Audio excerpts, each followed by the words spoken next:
All right, man. We in here, 1585 show. Once again, it's on. What's today, man? The 16th of Today is the May. 16th, Oh my, 5/16. oh my God. It's just flying by, man. That's Mac I'm AC, man. It's 1585. Appreciate y'all for tuning in, hanging out with the fellas on the Brotherhood of Podcast Network. We're going to start our own network. Let's just go ahead and just start it. The Brotherhood of Podcasters. That's what we got to do. That's what we've been doing since pandemic. Let's just keep it going. It ain't broke. Don't fix it. That's Uh, right. so, Rodney Sauce in here. OG, triple OG. OG sauce. OG sauce, man. What kind of sauce is you today? Alfredo sauce, marinara sauce, hot sauce. The Queen Elaine is in the building. Hey, Elaine. Elaine is in there. Cousin James Mack in the house. What up, James? Macadocious, Macalicious. Let's just hop right in, man, so we can be one in, one out, 1 hour in, 1 hour out.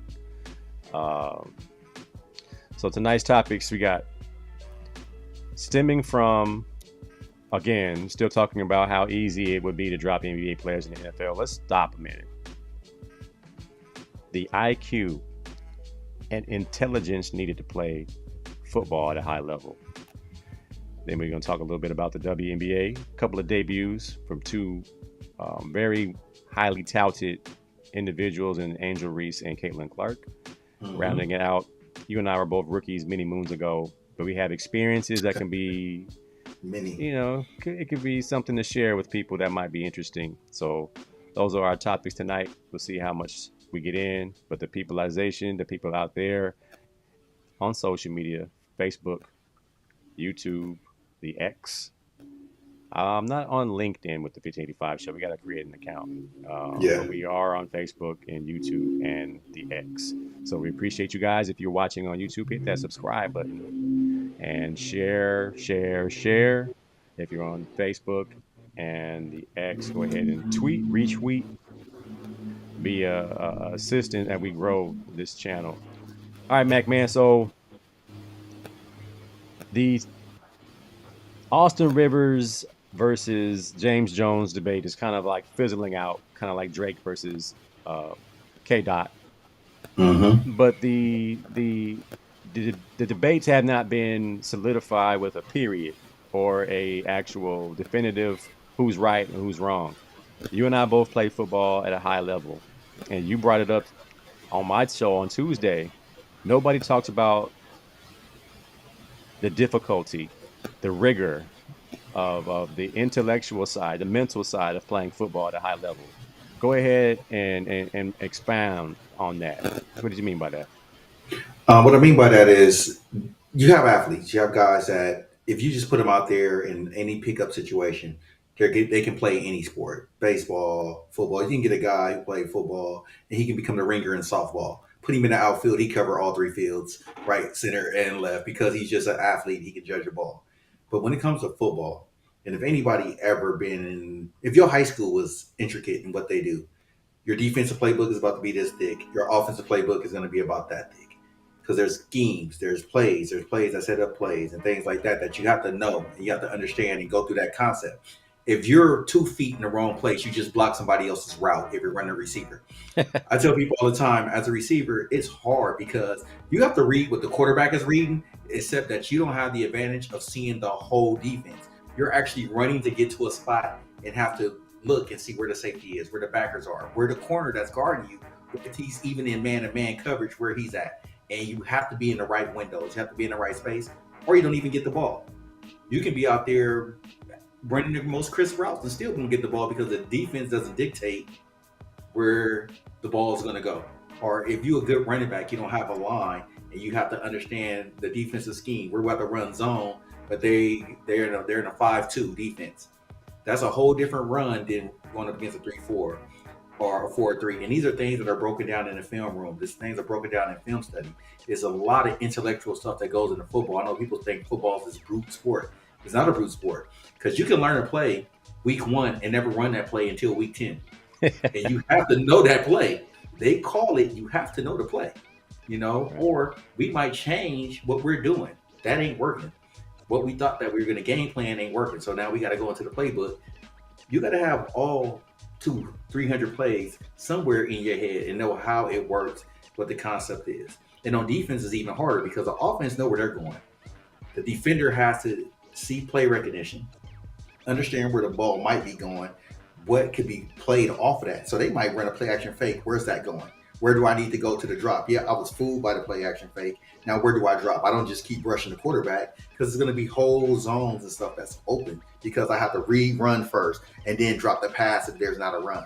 It's all these little intricacies that goes into playing football that people don't think. They just like, oh man, them dudes are dumb. They don't know what they're doing. No, you have to understand the game at a level. And I tell people the more you learn the game, the more intellectual you are in the game, the faster you're going to move as a person. You can run a 4-2 and can't cover a bed with a blanket if you don't know what you're doing out there.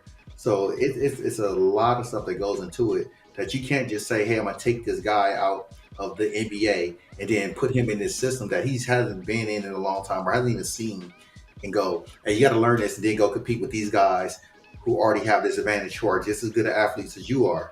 You know, so it's tough. You can't just grab dudes out and say, here, this is what we're going to do. That's not how that works. And you can't even do that with football players going into the NBA. They still have to understand the intricacies of that too. But football is a very, very cerebral game, and people don't understand that. It's very, very cerebral. If you don't know something, no matter how good of an athlete you are, you're not hitting the field because we can't have you make a mistake that messes up what we're doing or what we're trying to do. So it's not just about being a good athlete. It's about, can you mentally handle that game and understand that there are people out there still trying to hurt you or knock you out the game. So it's a psychological challenge every play.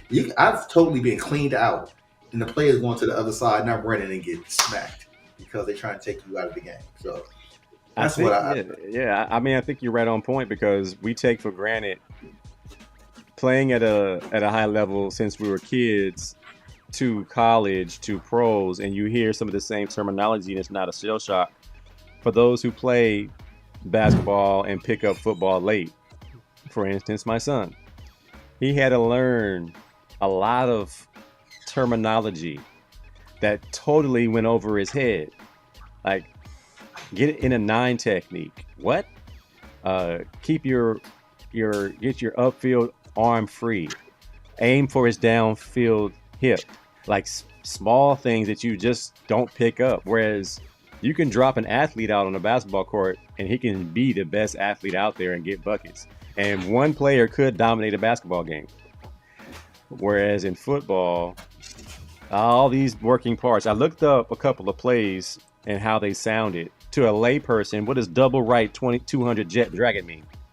What does red right 30 pull trap mean? Like, what does hop to gun king trips right on 2?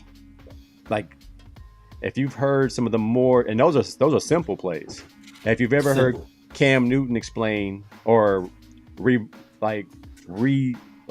tell the play to the huddle, it's amazing that he could remember 300 to 500 plays because he's a natural quarterback.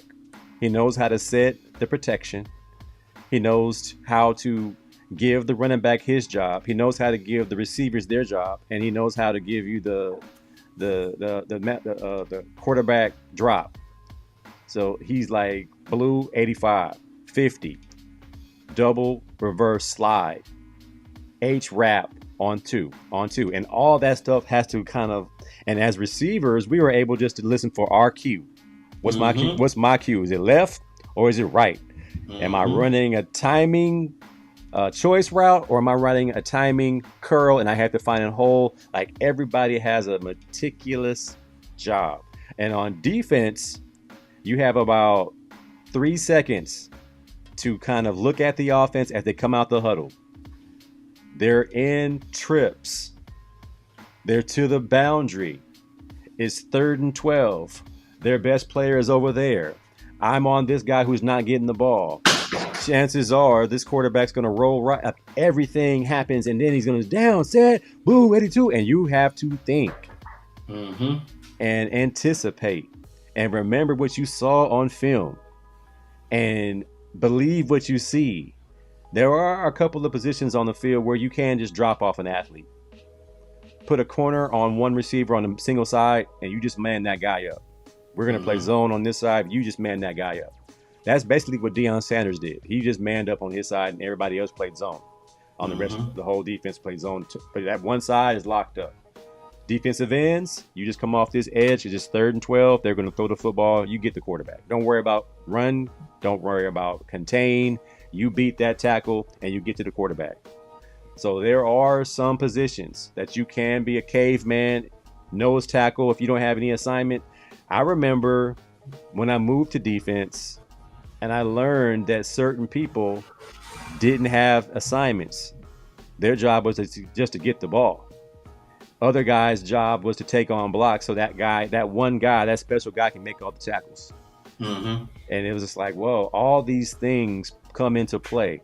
So don't think that football players are not smart. Many times the best players are extremely intelligent. Ed Reed, extremely intelligent. Ray Lewis. Ray Lewis, extremely intelligent. Richard Sherman, them type of guys who watched all this film.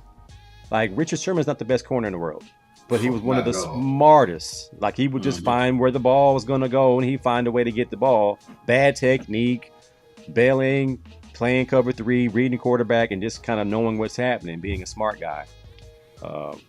Ryan Fitzpatrick from Ivy League school. His intellect kept him in the league 15, 20 years because he was able to read defenses and not make mistakes, and had a couple of good games in the playoffs. What we got in the chat? I got Big Takim. The prep is in the house. Love. That's right, Washington Prep. Ty said football requires just as much cerebrally as it does physically. I've never said cerebrally. That's my first time in life saying that. Hey, Ty, you gotta put that out there that's on a nice t-shirt. That's a nice vocabulary word. He his put that intellect. On a t-shirt. Cerebrally. Cerebrally. Certain average NBA players can go play in the NFL and become Hall of Famers. No, they can't. The best NFL player can't be a G League. Football has the best athletes. NBA players have the hand-eye coordination skills to be great in the NBA. That's not needed in football. I don't know if I agree. Playing receiver, you have to have hand-eye coordination. And your toughness. Hands have to know where your eyes go. And toughness. DB, same way. And be willing to take a hit. Be willing to tackle that. Tell a left tackle that. You gotta have. They don't have good hand-eye coordination like a basketball player. They use their hands and their eyes so much. I seen Jonathan Ogden when I was a freshman at UCLA. They put in a guard because the guard got hurt. They put in a guard, and the guard was like, "Man, I don't know the play." And J.O. said, "Don't worry about it. I got it." And blocked 2 people. Hand-eye coordination. Blocked 2 people while the guard was on film, just looking like, "Hey, what do I do next?" He was lost. A lot of people got to understand, man, football takes a lot of different skill sets to put in there, man. Your hand-eye coordination got to be good. Your feet and mind coordination. Your mind can be telling you one way and your feet go another way, you're burnt. You're done. Mike Staff said, average NBA player can go play? Who? Thanasis? No. Like who can go play in the NFL besides the obvious ones who played at a high level in high school? DiVincenzo can't. DiVincenzo can't go to the NFL. And I mean, you keep forgetting the elephant in the room is the contact piece. That is one of the scariest things in the world. That's scary, man. Like people don't. I mean, I know football has gotten softer now, but it's still you can get destroyed. You can get put out of there. And these NBA players are gigantic targets: 6'5", 6'6", 6'8", 6'9". Anything over 6'5", is too dangerous. Anything over 6'5" is too much target. It's just not a good look. You should not play unless it's tight end. You can get away with being 6'7". Like, Mercedes Lewis played basketball and football at a high level in high school. He played at UCLA for a hot minute. Didn't get any run, but he played football for 20 years. Great player. Could have been better at basketball had he put more time and effort into it. But football was the right choice for him. Just dropping off an average NBA player in NFL, he will be out the league, just like the kid from Baylor. We thought that because he was a good basketball player and he was too big to play the 3, not big enough to play the 4 and the 5, he tried out for football and didn't make it. So now he's playing in Mexico. So it's Easy. Yeah, don't take Antonio Gates and say, see, that's the model. Antonio Gates is one of the greatest tight ends to ever play the game. He probably had been missing his calling because he still had to go in after getting his opportunity and prove that he can play. And he was great for that system. He was great. He could run. He could block. He was physical. He was that guy. So don't take or Jimmy Graham. Don't take like those two guys. Those are exceptions to the rules. Like I think you could take Bo Jackson and put him in any sport, and Bo Jackson would have been great if he worked at it. He'd have been great. Deion Sanders the same way. Best There are athletes guys. ever. They're just athletes, man. They can just do it. They put them in the track. They'd have been great 100-meter runners, great 200-meter runners. There are some people who are just that guy. Yeah, I don't want to. Not all NBA players are that guy. You said average. That's what kind of like. Hey, bro, not average. The exceptional ones, the crazy ones, the Allen Iverson types, the dudes who like contact. Yeah, they could, but not the average. There are some average athletes in the NBA that don't even play in the NBA. Like they are just on the team just in case something goes bad in a 45-point loss like tonight as the Timberwolves beat the Nuggets. Yeah. The same guys played. The same guys that played in two nights ago, same play. For some odd reason, those same guys could not play tonight. Mm-hmm. So if you want to say, I mean, not to jump on you, Mike Staff, but average NBA players? Heck no. Let's take the GOAT of the NBA that some people say, Michael Jordan. You put him in a baseball uniform, he was goofy as hell. Trash. He could barely run. He couldn't do nothing. He was terrible. Take that same Michael Jordan, put him in the NFL. Trash. He's not making it. He's not making it. And that's the so-called GOAT of basketball. He's not making it. He will not. He's not coordinated enough to play football. He's great on that basketball court. He would have got killed out there on the football field. It's a different coordination. Like I think somebody said, "Oh, Joker would kill the NFL." Joker would get Joker. He would last a practice. Man, I'm like, I said, and that's the argument. I say the NBA is a different skill set. No disrespect, they are ultra talented, incredible hand-eye coordination and footwork for basketball. That mess don't work in football. Pad level is huge. If you're 7 feet tall and you can't bend over, you can't run, you're a target. You're going to get those legs taken out. Those guards are going to eat you for lunch. When they pull him and he's playing defensive end, that's probably the only he can play is the end. He can't play tackle. He can't play quarterback. So it's really, really tough to imagine. I got her name is Chastity in here. Hey guys, from the land of Roll Tide. I don't give a piss about nothing but the Tide. War Eagle. War Eagle. War Eagle. I have heard some really funny calls. Jenna in here. Smoke Show Jenna. Good evening, young lady. Mike Staff got a long book. I don't know if I got time to read a book, Mike. Let's see. I can't even see it. Jordan wouldn't be no worse than Randy Moss. The salaries reflect the salaries reflect that as much. That's why quarterbacks get all the money because of the hand-eye coordination, ability to think fast. It's hard.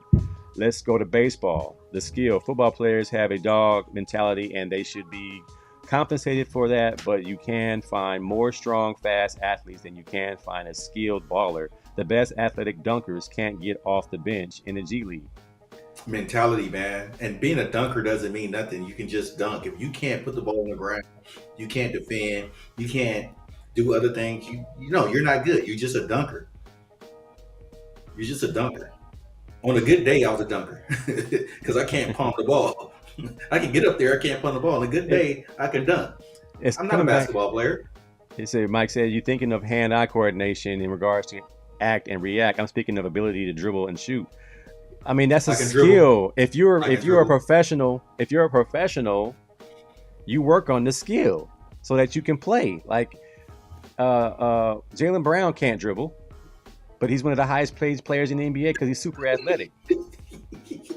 I love Jaylen Brown. He's one of my favorite. Jaylen Brown is a hood. I'm going right. I am going right. And it's like, I'm a right. And if I can't go right, I'm a spin left. Yeah, I'm like, some guys are just getting away with just being a dog at what he does best. And I'm like, okay, I ain't mad at it. I ain't mad at him at all. He's the smartest guy in the NBA. Mm-hmm. Yes, he is. He could be molecular scientist or whatever he's studied in college. Like, he's too smart for basketball, but basketball pays so well. He said, okay, I'm not going to be so smart that I'm not going to take this money. Exactly. But didn't football produce a Rhodes Scholar? The safety that came from Florida State, dude was a Rhodes Scholar. Yeah. was Amari Roll, or was it Yeah, Roll. That's his name, Roll. Roll? And I Hmm. mean, he played for a hot minute. Said, you know what, I'm gonna go do this I'm gonna intellectually be and safer. save some and save lives. So I'm I gonna be mean, it just safer. this topic is not to say one or the other. It's just to say let's It's not tough. say it's so easy to play football at a high level. As my guy Um, Dan Crawford said, let's not jump the shark. Okay, let's not jump the shark. let's not jump the start.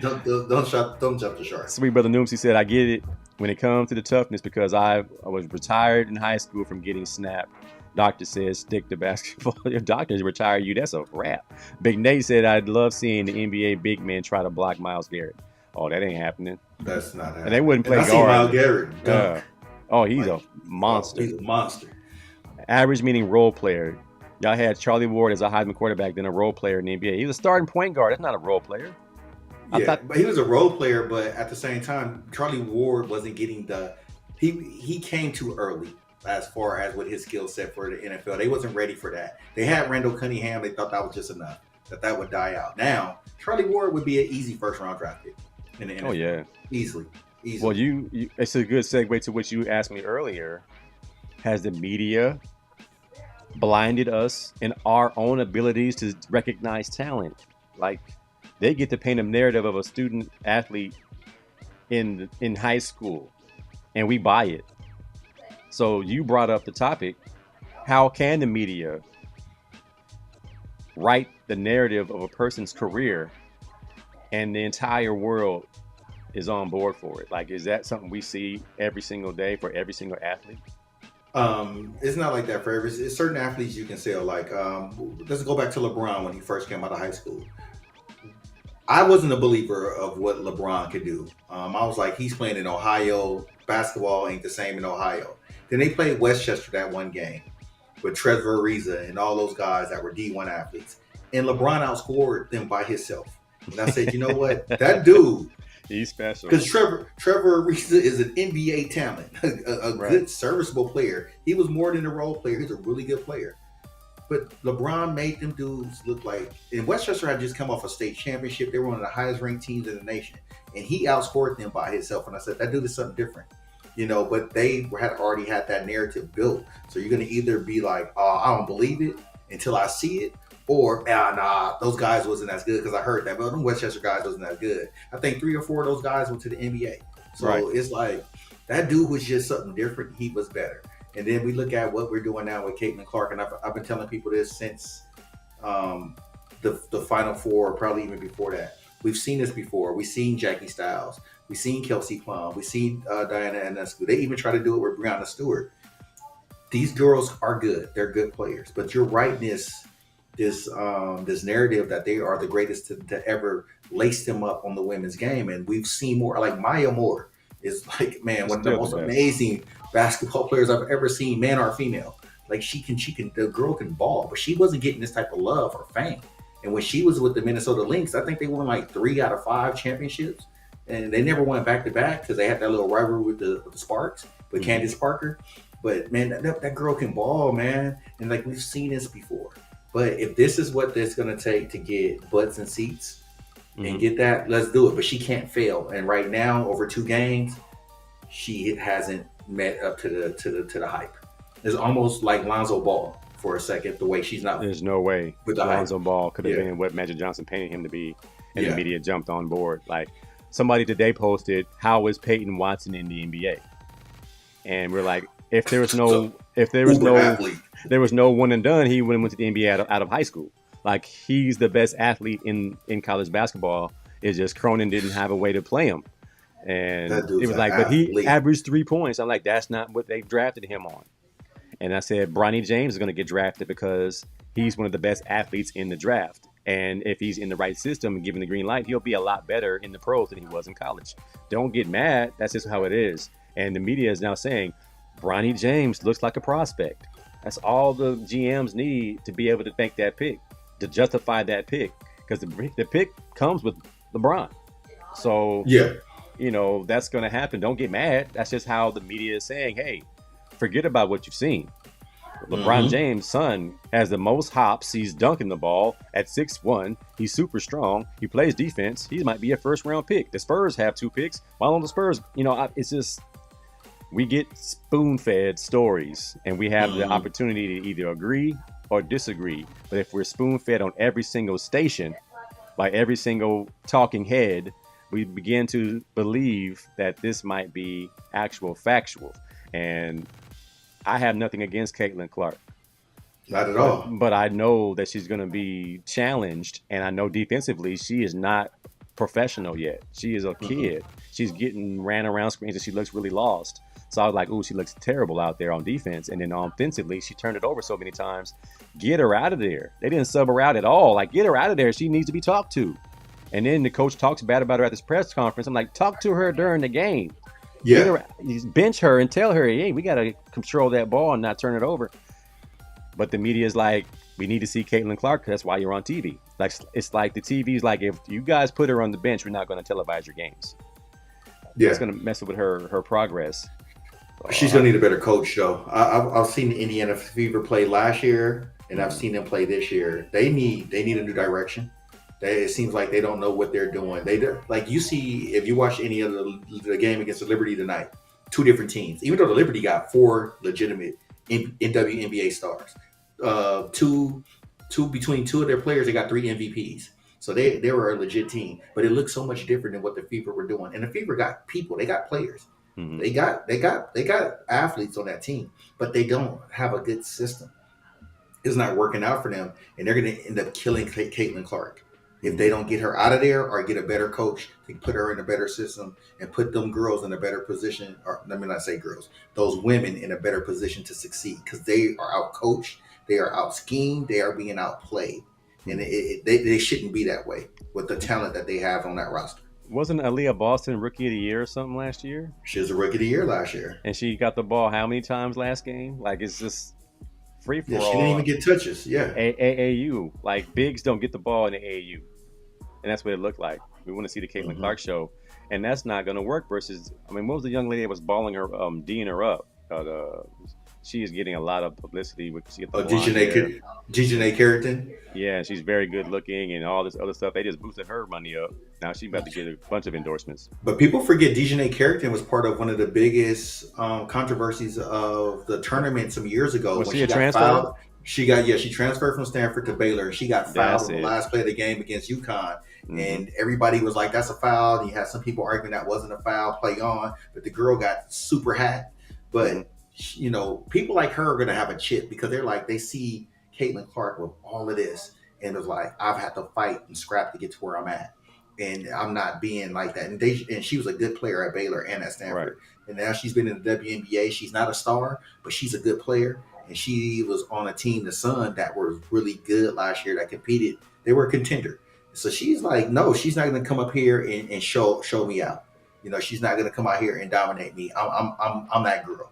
And they're going to have, she's going to have to fight her way through a lot of animosity. I mean, they're going to welcome her in the media, but deep down inside, some of these girls are like, I'm better than her. I'm going to prove that I'm better than her. But the refs are going to have to, in order for her to get her shot off or to get some of the successes she had, the refs are going to most definitely have to have a tight whistle when she's getting guarded, or else we're going to continue to see this. So far in her career, in 2 games, she is 7 of 23 shooting, and 5 of 18 from 3 point land. She's But jacking she up took, shots. yeah, she only took one shot inside of the 3 point line today. That's crazy. That's crazy. Well, But she had a better game though. so as we talk about the WNBA opening nights and the elephant in the room, I believe I commented on my buddy Jonathan Mathis, a sports judge. He posted about it's not about race. I can't disagree more. I believe race is totally a factor in this. If Mm-hmm. if Caitlin Clark was not white, we would not even we'd be Asia Wilson all over again. Like, as good as Asia Wilson was, she went basically unknown until she won how many MVPs and how many championships in a row. Now she's finally getting her due, but she had to Mm-hmm. make a little fuss about it. Like, I'm the best player in the world, and I don't have a Mm-hmm. shoe. Let alone I'm not on television every week. Mm-hmm. Something's not right, and she called it out. Now everybody's coming at her as if she said something wrong, and I can't stand when you say the truth from your perspective, and now you're being deemed You're of being racist. yeah you're no it's not You're being being racist. racist. She's being a realist. She's calling it out. We've been doing this. We've been balling. We don't get the same notoriety because we didn't go to Iowa. We didn't play, whites versus blacks, Catholics versus convicts back in the Notre Dame versus Miami, the U days. Like those things are actually very marketable. And in America that we live in, where it's Trump versus Biden, red versus blue, it's very, very much part of the narrative. And if you don't Mm-hmm. think it is, you're kind of being naive and not looking at it from the both sides. Like we have to understand that, you know, Maya Moore, Shamika Hallsclaw, all those ballers way before this did not get the same publicity that Not at Caitlyn Clark is all. getting, and it's because she's white. Not that it's wrong; it's elevating the game as like Tiger Woods did golf. We watch Mm-hmm. golf now because of black dudes playing golf. Is that racist to say this is what it is? Mm-hmm. It's just what it Nope, it's is. not. Not at all. It's not racist. Like even with Venus and Serena, especially when Serena was at her apex, man, women's tennis was bigger than men's tennis. People were tuning in to see her, This black like girl's tearing it up. either to see her win or to see her lose, and that's how it was. And you can know it was. And you hate to say this, it was divided upon racial lines at the very height of it. Yeah. But you have people who sprinkled on both sides. I want that Compton girl representing. She crip walking in the middle of Wilmington. I don't want her winning. Then you got yeah, Well, yeah. there were Had some white folks bros who loved her. there were bros who were mad at Angel Reese for jaw jacking back and forth with Caitlyn Clark. Like they got a mutual respect thing, and they gonna talk some trash. Oh, she's a Mm-hmm. thug, and those thugs. I have a video, man. I told you I wanted to show a video. I sent you. It's Norfolk State's band, and there's a situation where there's a white kid at the HBCU, and I'm not sure if you can see it, I can see it. but the white kid is getting it, He getting it. and he's the He getting star. it. He's the star of the show because he's the elephant in the room. And it's, hey, he is not going to be alone tonight. Like he is going to have cocoa butter, lotion, smelling good sisters at the dorm waiting on him. Matty Ice, whatever his name might be. Hey, they are loving Matty Ice at Norfolk State. And he is loving, this is his moment. Would he be out front if he was not white? Nope. Hey, what the guy saying drumline? I picked up a drum because of A&T. I mean, is it wrong to point out the obvious? They got him out there because he's a crowd favorite. Is he the best dancer? Nah. But he's giving you all he got. And he's eating it up. And he's into it and he's loving it and the crowd is loving Hey it. He's a man. showman. I'm You can sure look his at him. He's a showman. I'm sure his parents are like, oh my God, look at Timmy. And best believe Timmy is dating sisters. And I mean, but is recognizing the honest to God truth of what you're seeing and witnessing, is that a bad thing? Like I think Caitlin Clark's gonna be a great player.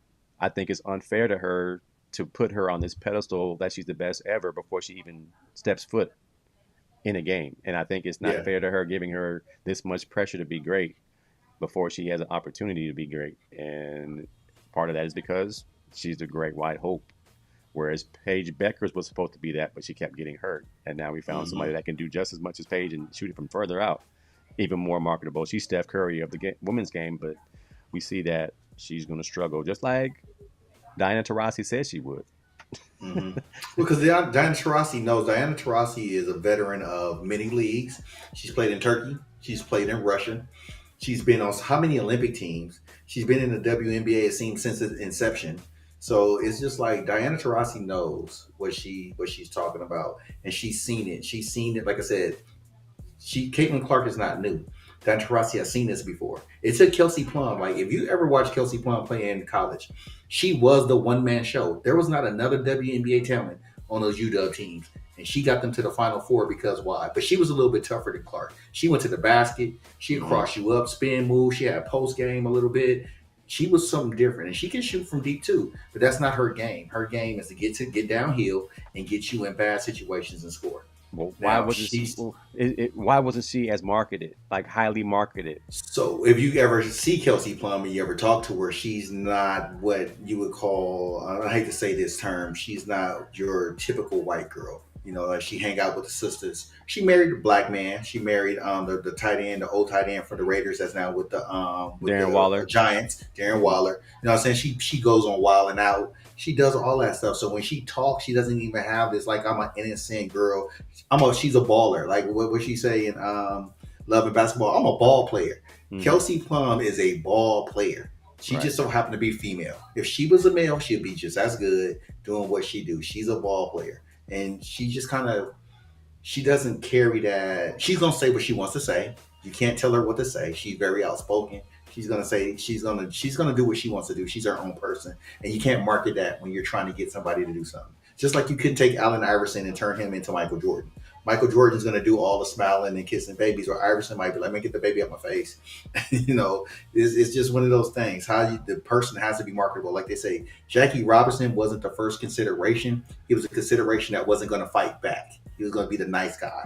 So that's what they marketed and put that first black man in the MLB. So Caitlin Clark isn't going to give you sound bites. She's not going to go crazy.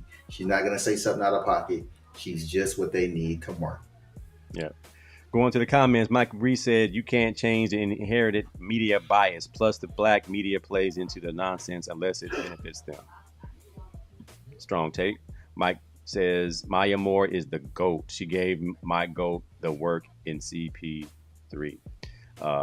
Elaine, who played basketball, it was actually ref that the media can make you or break you. Mike Sapp says she won 4 championships and CP3 only won 2 on Maya's watch. Candace Parker, you got to represent Maya Moore. In my opinion, was the greatest female player in WNBA history. Okay, so Maya Moore won 4. I thought she was only 3. 4. Oh, Cheryl well, Miller. it could be 4. Hey man, she's still a baller. Cheryl Miller, Cynthia Cooper, Lisa Leslie. I mean, come on. Well, Maya Moore has the hardware to prove it and the game that you can watch. Like, Man, that girl had game. yeah. If Maya didn't retire early, she would have been undoubtedly the definitive GOAT. Hey, Definite love GOAT. conquers all. What they say, love conquers all. She bailed that man. She got that man out of prison. And Hey, said, now I'm gonna you get gonna mine. marry me. Yeah. You gonna marry me. Elaine And props to said- her for doing that. Elaine said Diana Taurasi was right. They jumped on her, but reality is being played out. It really is. They jumped on her so tough. I was like, they're coming at her like Lonzo Ball. Pat Bev came at Lonzo Ball. It was over with. Bronny reminds me of Russ coming out of the league, out of college. What do y'all think? A smarter, better shooter than Russ? Didn't Russ come out of? He's a better shooter. He's a better shooter. But Yeah. Russ had so many great highlights coming out of UCLA. Like Yeah. Russ was just giving it to people. Russ like was in a his limited playing was, time. He was mean. Russ Yeah. was mentally mean, but the coach had him under wraps and let Jordan Farmar shoot the ball, and Jordan Love shoot the ball. Russ, you just play defense and dunk it. Don't shoot it and be an offensive weapon. You just get yours on steals. But that team went to the Final Four what, twice in a row? 3 was it 3? It was in a 3 row? years in a row. 3 They in a lost row. Florida back to back. And but- Memphis Yeah, it was a good team. And with Derrick Rose. With Yeah. Derrick Rose, that team was that Yeah. the Memphis team was good. Jeremy, what's up, brother? Thank you, Mac. They had 3 of the 5. Yeah, that guys going back and forth. Caitlyn needs a lot of work. She didn't look any better tonight. Rubio's in here. Showtime. Yes, it is. Good to see What you up, guys. Rubio? Yeah. Shamel Park Lamb. Thanks for joining us. It's about race. She says flat out it's about race. It says They know if she- Shamel Park Lamb's daughters were Jackrabbits cops. oh yeah, Funk Yeah, House. played on the basketball team. The funk in the house. If she was African American, she wouldn't be getting all the attention she's getting. And if you say that in the wrong arena, oh, you're racist. Oh, you can't see that. Brianna Stewart has beef with the WRE charters. Caitlyn got a charter, and Stewart's team had to take a bus. Wow. So Stewie got issues. Asia Oh, is Stewie, highly man. Asia is highly slighted and has been from college till now. Is it because what what is the issue? Why is Asia not more marketable? Is it because she's tall? It's not as fun because she's tall and too dominant or whatever it might be. With Asia, I think it's just the nature of what South Carolina has become. If you know your history, South Carolina has been one of the most racist states in the union. They've even talked about succeeding from the union multiple times. The University of South Carolina most definitely didn't want white or black athletes on the campus. Now you have this young woman who went there. She's become transcendent in that community where they love her. Like South Carolina women basketball games are sold out. They have a Mm-hmm. statue of her in front of it, and they play bully ball. Right. They play bully ball. They are damn near the a bad boy Pistons when they play. Yeah. But it works for them, and that's what they do. And they have a coach who's tough from Philly. So Mm-hmm. now that has carried over into the WNBA where she's like, I'm bullying, I'm a bully my way. Y'all not gonna bully me. When she came in, y'all not bullying me. She bullied her way into being one of the greatest players so far in this league. Mm-hmm. And right now, what, two championships in a row, two MVPs, a finals MVP. She has really done her thing. And it's just like, whatever. But this Mm-hmm. young girl we got in Iowa, oh man, let me tell you about her. Let me And tell it's you. just Y'all and wait till you see this. and I mean, Usher, she called Usher out, and Usher made sure she was front row in the show. Yeah. That's the type of appeal that you want to sell this league. Where I mean, like I said before, Skylar Diggins, man, she made it cool for rappers to wear her jersey while putting on shows, man. Like these are the type of things you do. And I seen that a country singer did that for Caitlin Clark. Right. But this, the WNBA and the NBA has missed the ball on how to make this a better product than what it is. And they decided, okay, we're hearing everybody, but we need our champion. And our champion right now is an unproven rookie who is a volume shooter and struggles to get her shots off if she's being guarded tough. We're gonna hinge our hopes on that when they should be making more storylines.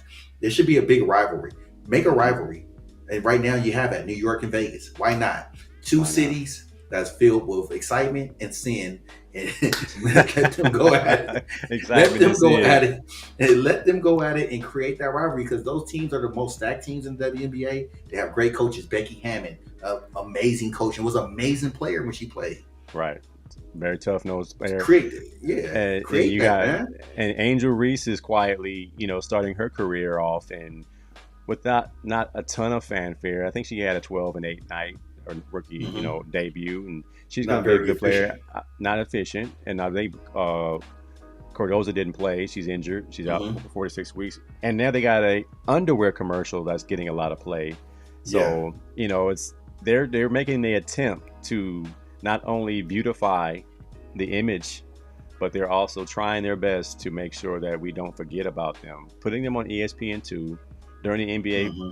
playoffs and battling with the NBA playoff is always going to be tough, especially with Big these time games tough.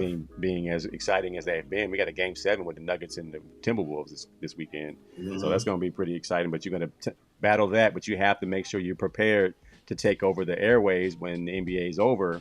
Right before football comes, when football comes, you can forget about the It's done. Yeah, WNBA. it's done. It's gonna be Yeah. over. So you got to have this little window is really important right here. So you got Kelsey Plum coming to the game in her draws with a leather vest on her and her girls out, and everyone's saying Darren Waller dropped the ball or Darren Waller fumbled, but I'm like, I don't know, bro. She looked like she's swinging the other way now, which might not be the best thing in the world for the imagery of the NBA. But it's like the girls are seeing that if they put forth the effort to be fashionable, to Hmm. not come to the game looking like Pat Bev, instead come looking like Beverly Johnson instead, you have a better chance of being on television and getting those Twitter to trend, so to speak. Because you take it late case Kelsey Plum, she's either gorgeous to you or she's managed to you. You gotta kind of figure it out. But a lot of guys are saying she looks good in her fit, and in her underwear she looks like But then when she opens her mouth and starts speaking, you're like, oh, you kind of like, But she got that edge to her, man. Like I yeah, said, she's a ball she's player. rough. She's She's a a little bit ball rough. player. She's a little bit rough. She's not Skylar, but she's cute in She's her own a way. she's a fun date. I guarantee you, she's a fun date. A fun date. A fun date. You take her Fun date. bowling or to a carnival, she gonna be competitive and she gonna be talking trash. You gonna have a good time. You Yeah. have a good time. Jeremy said, "Did you guys see the fake IG video saying LeBron wants to transition to win the Fever a championship?" That's ridiculous, man. That's an AI video doing that. That's crazy, man. AI Mike gonna get a lot said, of people in trouble. Mike says, I don't believe it's all about race. It's more about her style of play. It's the Steph Curry effect. Her being white just amplifies it. Those step back threes and all the gestures and bravado, she's a show woman. No, because she's playing. She's a playing Jane. Where Steph hits a three, he's shimmying. Steph is out there doing his thing. Like and Steph talks trash. People don't see Steph talks a lot of trash. So I mean, I don't think Caitlin Clark is that. I just think that she doesn't have the real ability to get downhill and be super effective. Her game has to be out there because she's afraid of the contact. She really doesn't want it. If she sees a lane, she'll take it, but she's not really trying to do it. Where Steph can get to the basket. Steph ain't dunking on nobody, but Steph knows how to get to the basket. He has a good enough handle to get there. If you force her right, she don't really want to shoot. She want to do the step back. You take her left, she ain't really doing much. She doesn't like to go left at all. Where Steph can go all over the court with his handle. So I don't know, man. I just really think, like I said, we've seen this before. It's just that she was the first one that was plain enough. Like I call it the Beyonce thing. You can put Beyonce in anything and she can sell it. I think that they want to create a person like that with Caitlin Clark, where she's not going to say nothing too super outspoken.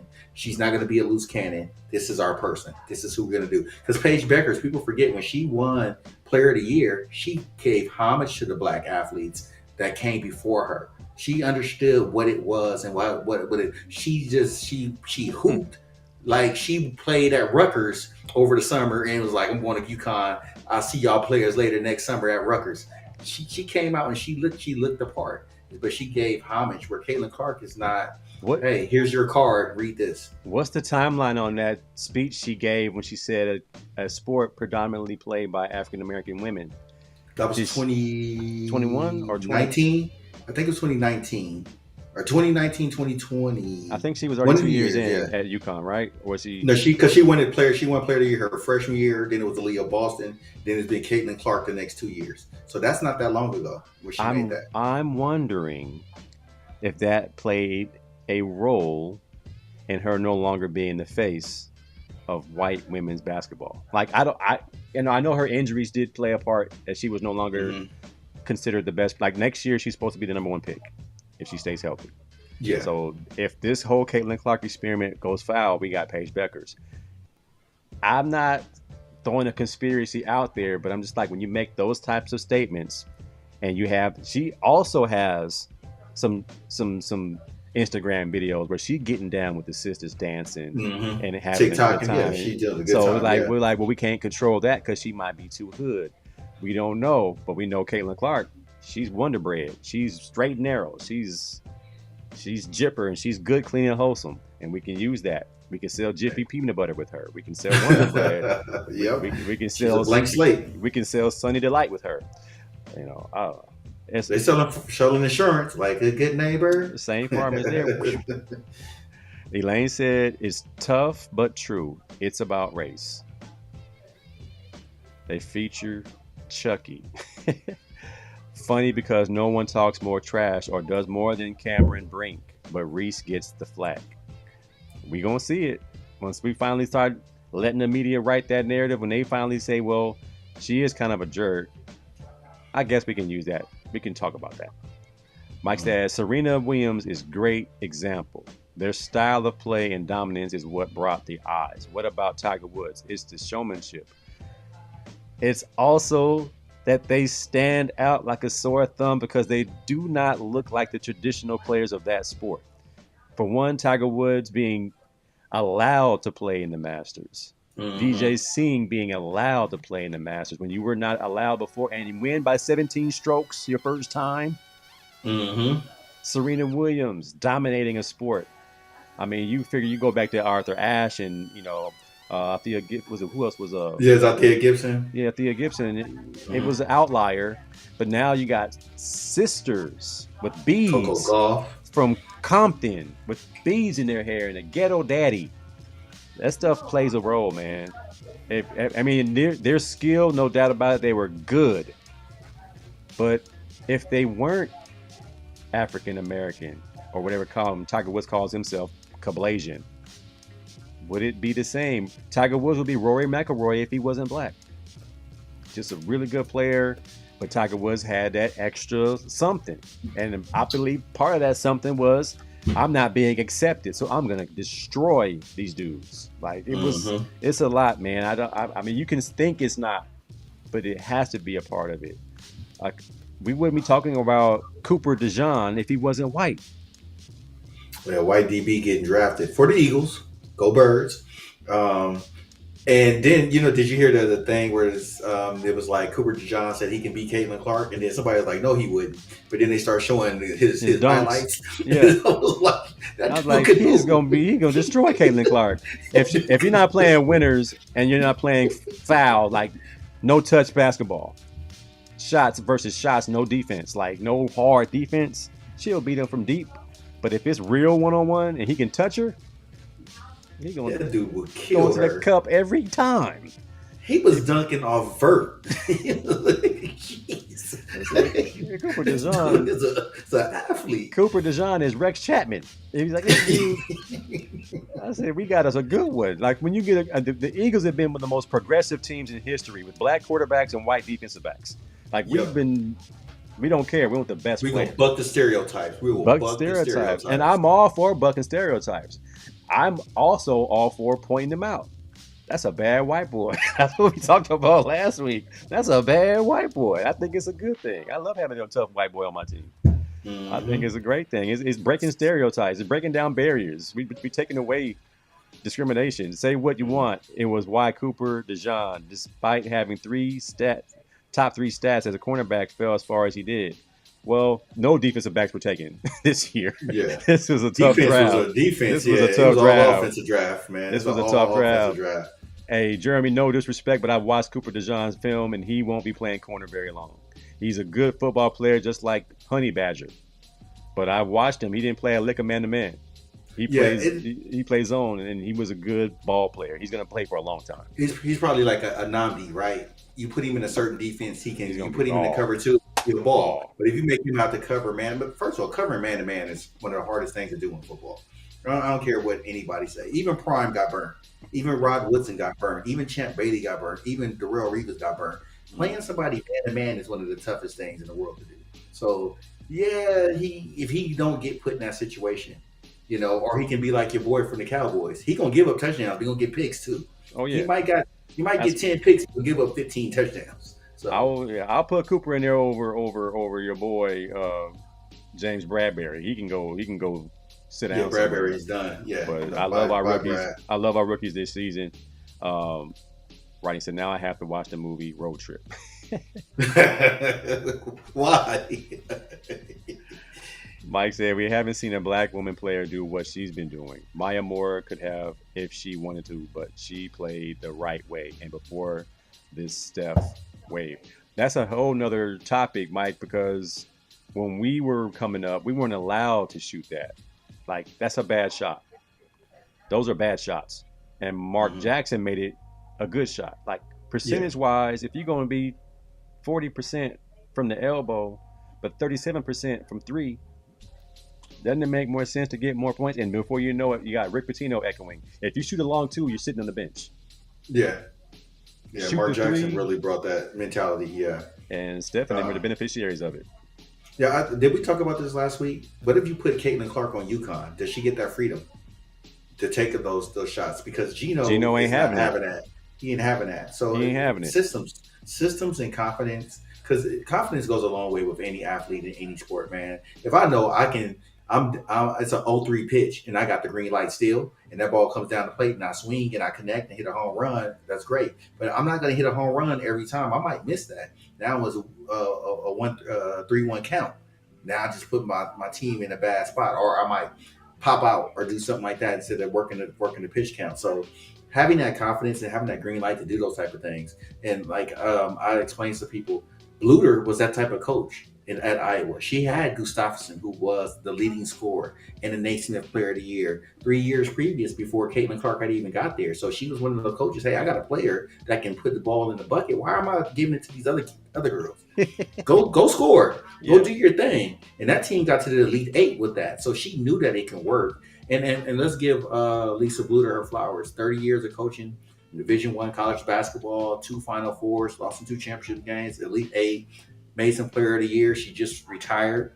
Hopefully they put her in the booth and let her do some commentary, because I think that's what the WNBA needs. They need to show kind of like how with Ernie and Shaq and Kenny and Barkley, where you have that out there and you can see that nightly, so we can get the recap of what the WNBA is. Have it with good personalities. You got to have good personalities. They got to have fun. Don't have to make it all gimmicky, but that would really sell that sport, because TNT, they people don't even watch games. They just They tune into watch TNT. TNT and watch what they do. Well, I'm hearing that they may not be back. Like if TNT doesn't get their contract back, another station's gonna have to pick up the show. But I think TNT owns the rights to the name of the show, but not the Just actual work on a people. deal. It's crazy because the ESPN has not been able to replicate what TNT has with that Not at Inside the all. NBA show. Like they've been trying to put people together with personality, but it's just not happening. Like the conflict between Shaq and Charles, and Shaq always trying to bait Charles into saying something, some innuendo or something. And I just look at Shaq's reaction to every time Charles speaks, man. It's the funniest thing in the world. It's like two class clowns trying to be good, and they can't. They can't.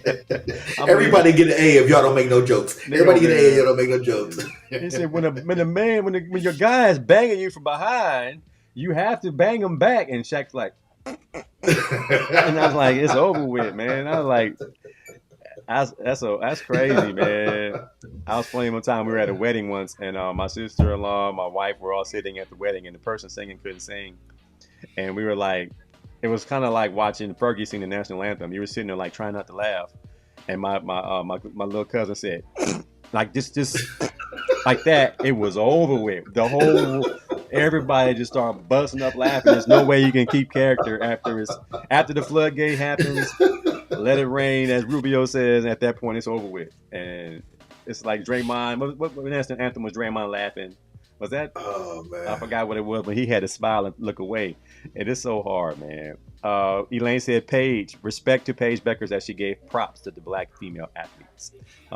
Jeremy said, "Miss Plum kept quiet more, let her play speak. Yeah. She a little goofy around the edges." Kelsey Plume been a beast since high school. Yep. Kelsey and Darren divorced. Vegas is lit. But as soon as they traded Darren to New York, it was over with. That's too Yeah. long distance That's relationships too is hard. far. Yeah.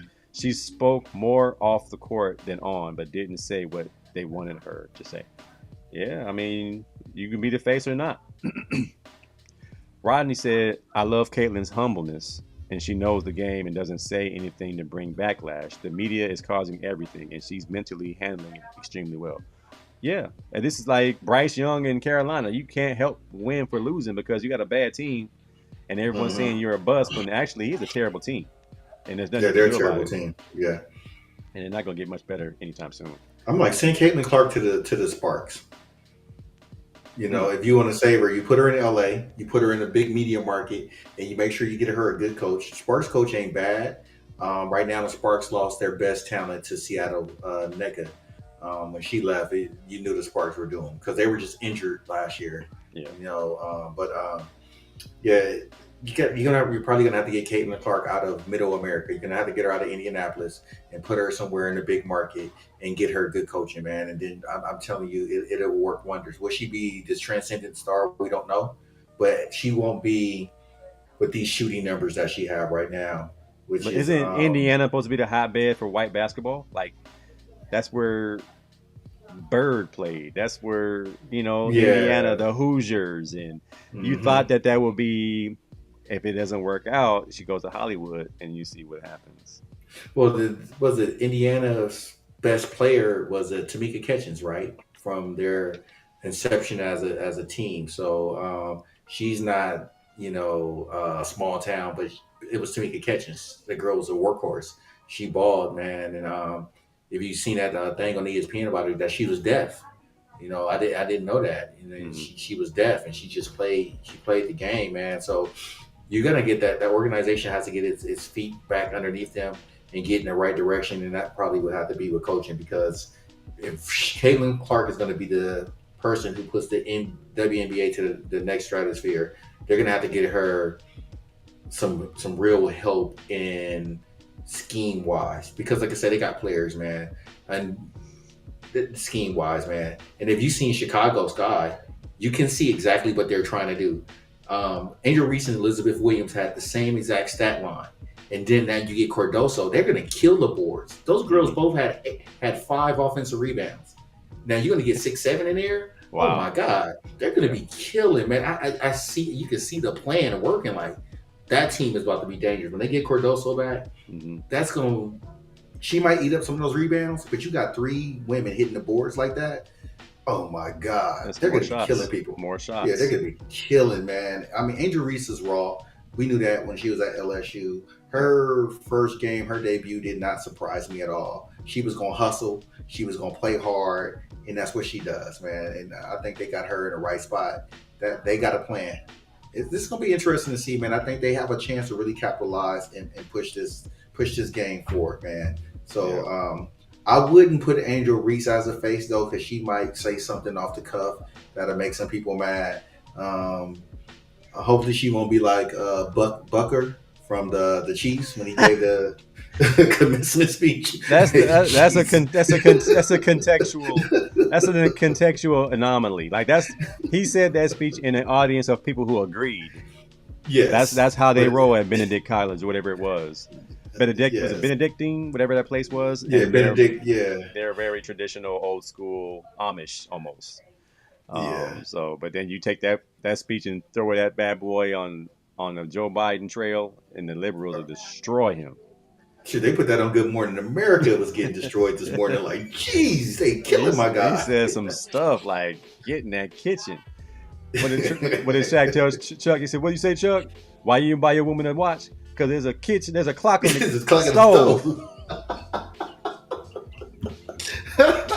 How they be eating them churros, Chuck? They be scarfing them down. They be eating them churros. Oh man.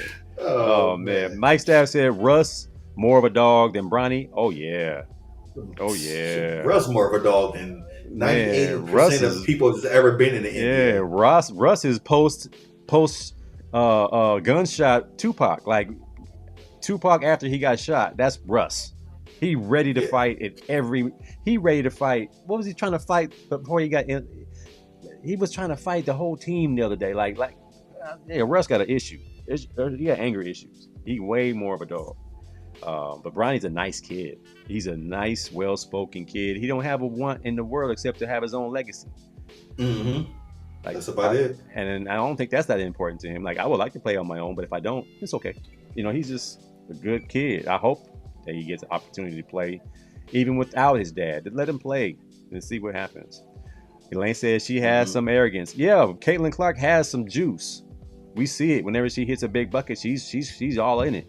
But her dad be on her head, like Jalen Brunson's dad on his head. Caitlin Clark's dad's on her head. Asia is doing well, and I believe she has dyslexia. Wow, that might be a reason why she's not as out in the public, being the face and speaking on things, because she might have a terrible disability with her reading and speaking. I think they need to lower the hoop. Now we talked about that, Jeremy. They can shoot it. I think shooting it from deep is way more intriguing than seeing them dunk the ball. I And don't they do have some women that can dunk in the WNBA. So I don't even know if I like to see women dunk the ball. I think it's cool, but I don't think it's what I'm looking to see. I want to see handle it, shoot it, pass it, play some good D, and talk some trash and have a good game when it comes down to the buzzer. Dunking is not that impressive to me anymore. Even when it's a woman doing it, it's cool. It's not everything.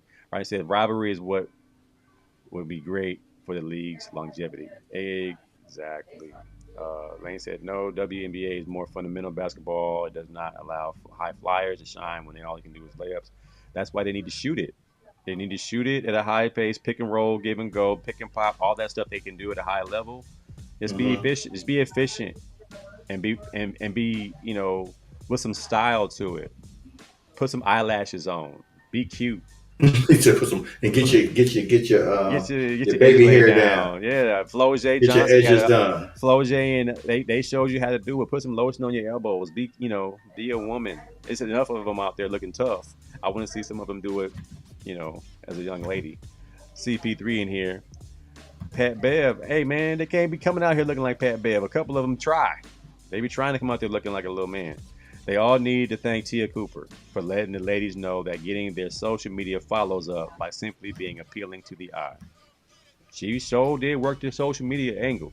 Yeah, she wasn't. She's not the greatest player. She was all right in college, though. That's the thing. Her game Right, didn't translate to the WNBA because she was with the Sparks for a while. right. Her game didn't translate.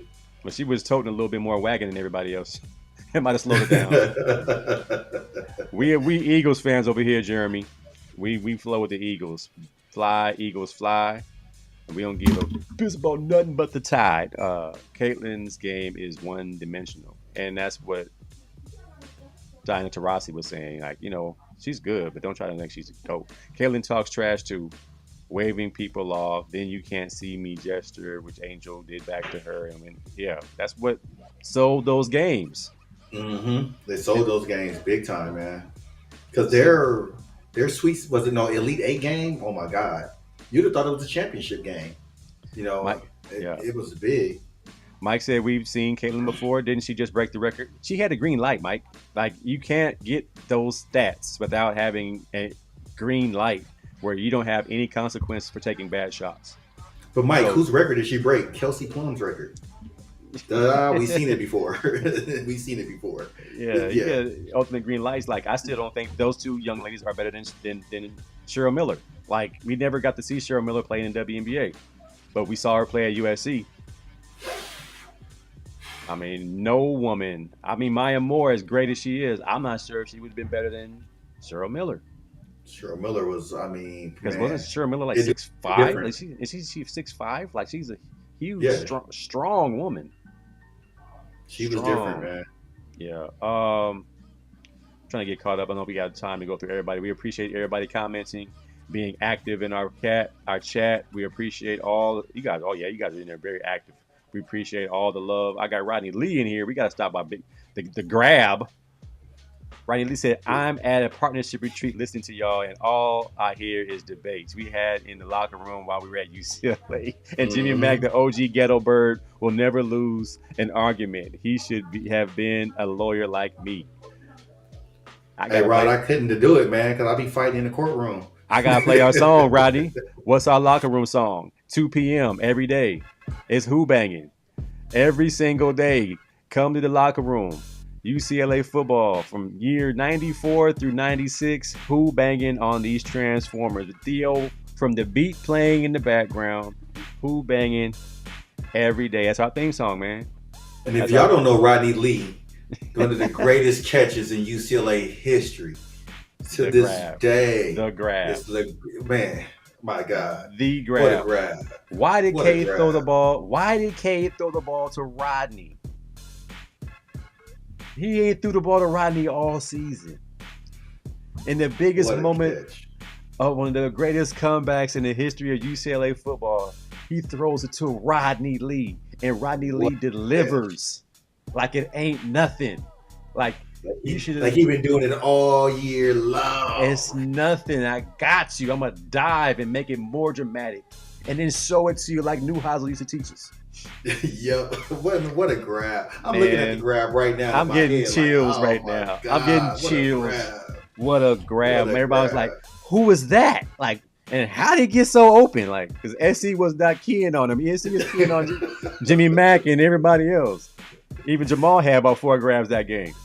I was like, but this dude, Esquire, soccer player, yoked up, swole, Rodney. That's right. They did take Rodney for a couple of weeks and put him on the soccer team.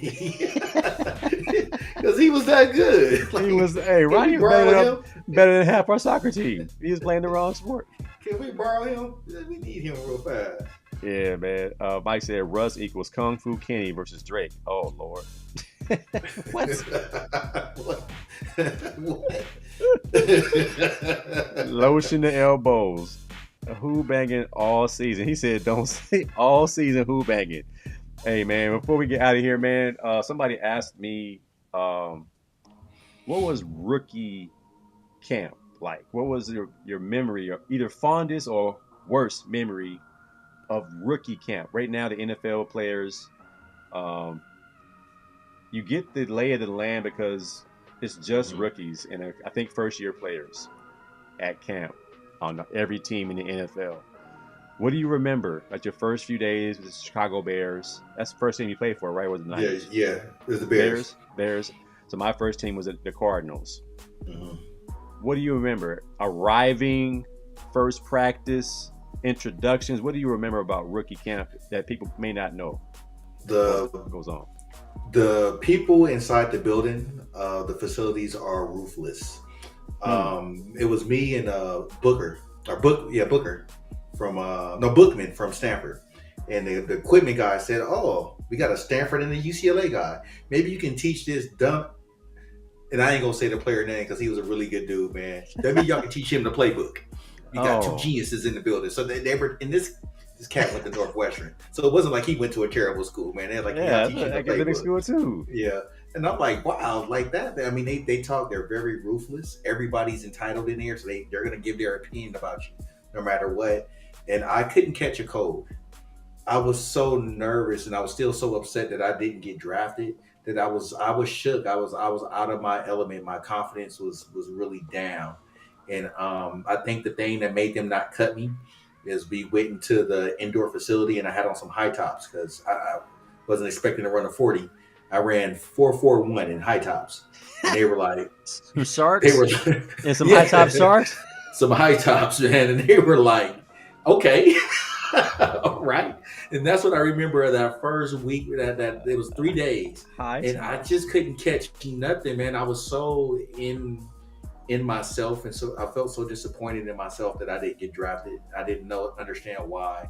I thought I had a good enough career to at least get my name called seventh round.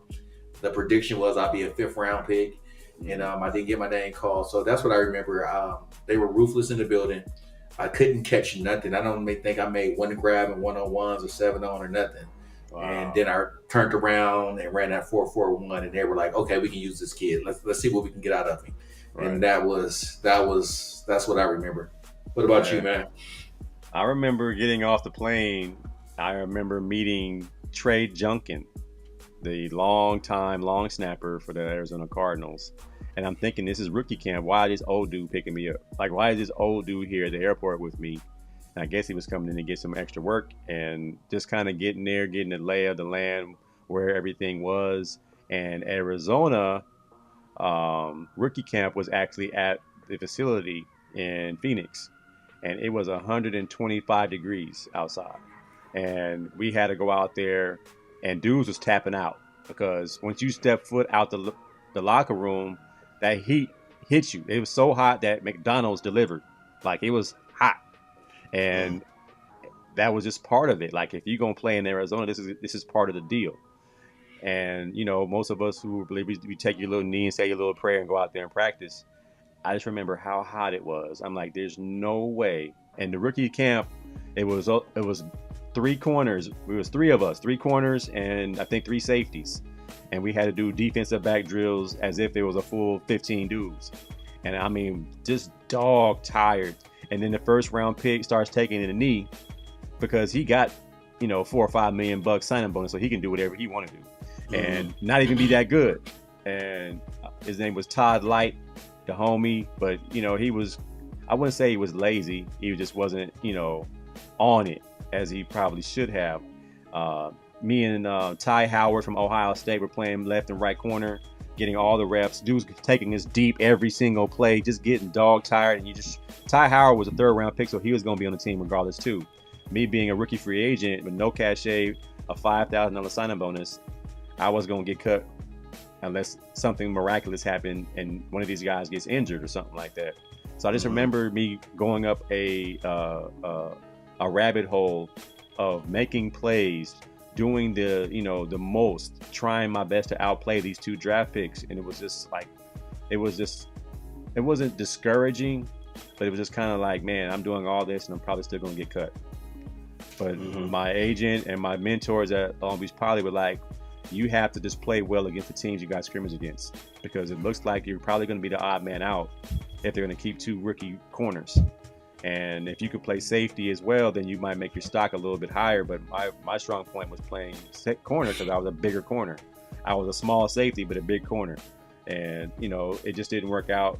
But I remember as soon as Aeneas Williams and those guys came, I was able to just soak in all the information that he was sharing with me. Great dude, man of faith. He was the prankster on the team, as far as making Mm-hmm. other rookies do all the hazing and stuff. And he was the one who orchestrated all the bad stuff that happened to us rookies if we didn't cooperate carrying bags. We didn't cooperate bringing donuts. He was the one who kind of made things happen. And he was the one who had Ty Howard taped up from head to toe and thrown it in the cold dip tub, and he almost drowned. So that was probably the most memorable part. Is not Oh man. not man got Ty Howard. They taped up all his clothes with athletic tape and wet it and rinsed it off with water so it would not be able to be salvaged. And they tied him up and threw him in the pool.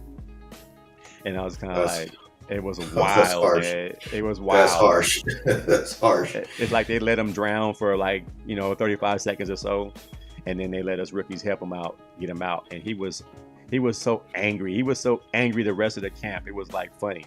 It was a standing joke, because he was just, I ain't doing nothing. I'm a draft pick. I went to the Ohio State. I ain't doing none of those. I ain't doing nothing. I ain't carrying no bags. Y'all know who I am. I'm Ty Howard. I was so and so, so and so. And Nias Williams was like, okay, man, that man gonna get you. Not man is on the way.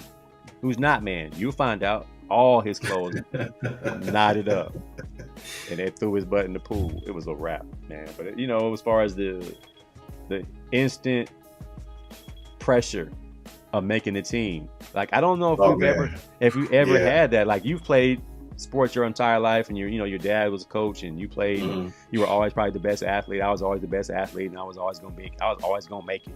Even basketball and baseball, I'm gonna make it. I'm just a good athlete. I can hit. Yeah. I can play D. I'm gonna make the team. But going into that environment and having superb athletes all over the place, and then money being an issue, whereas Mhm. who were they investing in was gonna get the benefit Mhm. of the doubt. Oh, you'll make that play next time, Todd. Keep working. Cobb, you got to make that play, man. You want to make this team? Mhm. And it was like, dang, it's not the same playing field. They're gonna make excuses for this kid, and they're gonna make it very difficult for me. I got to be almost perfect to make this team. And it was crazy, man. You can almost get post-traumatic stress disorder, because you're thinking about the negative part of all this hard work and not being Mhm. appreciated for it, or even brought back on the team. So it was very, very tough. And but Yeah. I broke down. Remember when we scrimmaged y'all out in Lafayette, in Wisconsin, Lafayette, and I remember I was wide open for a bomb. He threw the quarterback threw it the other way, and I just remember going back to huddle like, I'm about to get cut, man, because that was my chance. This was my opportunity. The coverage was busted. I'm gone, and all you have to do is just turn right. I'm open. I'm making this team. And I was just like, I'm not gonna make it, man. And I had one of those moments like, I'm not gonna make it. And it reminded me of something Curtis Conway had told me. He said, man, you can probably be the best cat out here, but that doesn't mean you're going to make this team, because all those people in that front office have to have that investment into you. They all have to say, it only takes two or three of them to say no. And it got to be the right two to say yes. They got to be the head coach and the GM. Mhm. Everybody else can love you, but them two don't. You're not making this team, man. I just remember him saying that. I'm just like, dang, it's more than just me coming out here performing. Somebody also has to believe that I can make a difference on this team. And if they Mhm. don't, then that can be detrimental to my staying around. So that's like you said, it's pressure, man, because it's like, dude, I got to make these dudes, I got to pop out so these dudes can know who I am. What am I doing? So I made one of my teammates a target. Like, every time he do something, I'm gonna do it better. because he Hmm. made the team last year. So I got to just be. I'm gonna be better than him. And needless to say, I got cut and he still made the team. Mike Reed has a question to end it all. He said, "Did those experiences at rookie camp help impact your adult life today?" Absolutely. Yes, Uh, yes. I know for me, I don't take anything for granted. I'm very thankful for opportunities that I'm presented, and I have to approach job interviews. I have to approach meetings with executives as an opportunity to win a rep or to impress those who make decisions, because I know in the business world, in education, in media, in television, of course, that one impression thing carries over. That first impression thing carries over big time in who you are and what you represent. So even going into a job interview, you have to make everybody in the room kind of like what the young boy Keon Coleman did for the Buffalo Bills. That dude He is he funny. killed that interview. He killed that interview. As ghetto as he is, he He went in there and killed it. said, I love to watch film, and I became a film rat. So I just got on the same page as my quarterbacks and make their life easier. That's my job, make their life easier. I'm a homebody. I like to go fishing. I like to play golf. I'm Mhm. Wishy Woods. I'm not Tiger Woods. And Yeah, he was well, just yeah. he just killed that interview. He killed it, And man. you learn those things because that is what sealed his fate to be the first round pick for the Buffalo Bills. We love this kid, and I think that carries over to every area in life when you meet somebody for the first time. How you shake their hand, how you make them feel can get you the job or get you the contract. So I think being a rookie, understanding I got to meet office people, I had to make friends with my teammates while I'm competing with my teammates.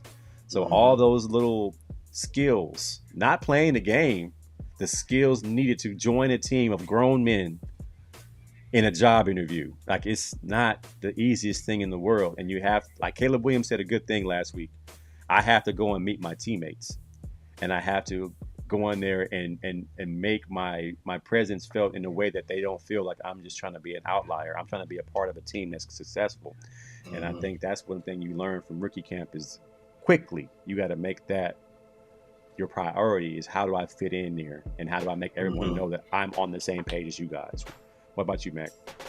Mine was attitude. When I found out that the reason why I wasn't drafted, or part of the reason why I wasn't drafted, because I was I was told that the scouts were told that I had a bad attitude, and I always tell the students, like, sometimes, man, you don't know who's watching you and who's saying what about you. So whenever you get into any situation in life, man, try to go there first of all with all the respect in the world for the situation, and try to be as sunny, try to have as be as impressionable as anything. And even when somebody make you mad, don't show your emotions. Don't get into no argument. Don't do none of that stuff, because you never know who's watching. That door might close, but because you handle it so gracefully, another door will open for you. I had Mm-hmm. a former student who kind of did that. He wanted to go to college, and he wanted to study music. He learned how to do something where you do with the sound, and somebody was out. And he was like, "Man, we need somebody to do the sound." This dude went on tour with Beyonce for 2 years Oh, wow. because he knew how to just do that on the spot. They needed somebody to do the sound, and he did that. So his whole college dreams went away while he toured with Beyonce as one of her sound people for it, because of how he handled situations, how he always showed up and was impressionable. So when the other person couldn't do it, they were like, "I know this guy. Can you do it?" He was like, "I can do it." And man, what a story he gets to tell. Not too shabby. I toured with Beyonce. So never take these situations where you come in there, and because what people think of you can become your reality, Mm, and they're never going to tell why they made you, why you had a bad attitude. They're just going to say you had a bad attitude. So go up in yeah. the air, be better. That smile, that good morning, even when you're mad at somebody, hey, good morning, man. Sometimes it carries you a long way, and that's how I felt about it, with my experience. Because every day I walked in that building with the Bears, I had a smile on my face, no matter how bad it was the next day, or the day before, or how bad it was going to get later on. I always had a smile, and I always, because I already knew that I had the stigma that I had a bad attitude. So that allowed me to get to Europe, the NFL Europe, and also a shot with the 49ers after that. Yeah. Then So my make attitude showed up. yeah. Then you really show you was a piece of work. You was a piece of work, uncoachable, just a terrible person. It's a terrible person. Karma's gonna get you. All that stuff, man. All right, man. That's pretty much our final words, right there. I mean, just kind of taking your experiences and making the most of them, learning from them. Not allowing a setback to deter you. Like there are a lot of Mhm. guys that go into major depression after being cut. Just imagine your life flashing before your eyes as an athlete when you had asked to bring your playbook. It's really like when I took my brain, test for concussions. They were like, "How did you feel knowing that your job was up for grabs every single Tuesday? Like you come to your locker and you can have a pink slip and you will be asked to bring your playbook. How does that feel?" That's post-traumatic stress because you have to deal with that mentally. And I'm like, I don't think about it. I can't worry about that. And that's what thing I did with teaching. I can't worry about. I know I'm a good teacher. I know that the students, resonate with me. I know that I have a relationship with them. I know I'm doing a good job. If it's not going to happen at this school, it's going to happen somewhere else, and I have to just believe that and keep working hard. The same thing we did in football. If I don't make it on this team, I'm going to get picked up somewhere. And if I don't make it, I got the experiences I need to get so I can move on to my next chapter in my life. Yeah. All right, man. Was there anything you want to say on the way out? Final words?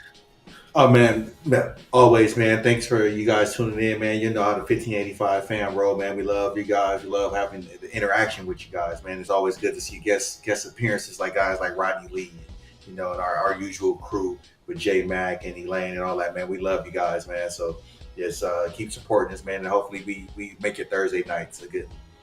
All right, man. That's Mac. I'm AC. We appreciate you guys as always. Jeremy, appreciate you joining the ride for the first time. Come back, brother, anytime. We'll see y'all next week. This is 1585 Show. We out. Turn up that bass, man. Put some treble in it. That's my word. Turn up that bass. That's my word. Turn my headphones up.